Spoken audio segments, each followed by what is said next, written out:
அது சுவாமிஜி நேற்று சொன்னார். கிருஷ்ணரும் ருக்மணியும் பேசிக் கொண்டிருந்தார்களாம். ருக்மணி கிருஷ்ணரிடம் சொன்னாலாம், நானும் தான் உங்களை காதலித்தேன்.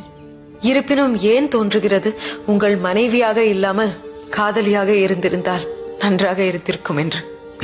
கிருஷ்ணரும் இதே கேள்விதான் கேட்டாராம். ஏன்? ருக்மணி சொன்னாலாம், கணவன் மனைவியின் மத்தியில் உறவு எவ்வளவு பலமாக இருந்தாலும் மக்கள் காதலியை தானே நினைவு கொள்கிறார்கள். ராதே கிருஷ்ணா, ராதே கிருஷ்ணா, ராதே கிருஷ்ணா. காஷி, நீயும் என்றும் எனக்கு மஸ்தானியை போலவே பிரியமானவள். கிருஷ்ணரும் இதே பதில் தான் சொன்னாராம். என்றும் உங்கள் இருவரையும் நான் ஒப்பிட்டு பார்த்ததே இல்லை. விடுங்கள், எங்கள் இருவரையும் ஒப்பிட்டு பார்க்கவும் முடியாது.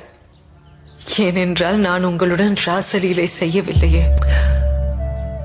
உனக்கு என்னிடம் மஸ்தானியை பற்றி குறை கூற வேண்டும் என்று தோன்றுகிறதா? மற்றவர்களை பற்றி எதற்கு குறை கூற வேண்டும்? நமது காயமே நமக்கு அதிக வேதனை தரும். எனக்கு ஒரே ஒரு வேதனை தான் ஸ்ரீமந்த். நீங்கள் என் உயிரை கேட்டிருந்தாலும் கூட நான் மகிழ்ச்சியுடன் கொடுத்திருப்பேன். ஆனால் நீங்கள் என் கௌரவத்தையே பறித்துக் கொண்டீர்கள்.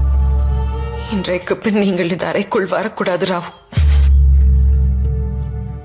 என்ன செய்கிறாய் என்று புரிகிறதா உனக்கு?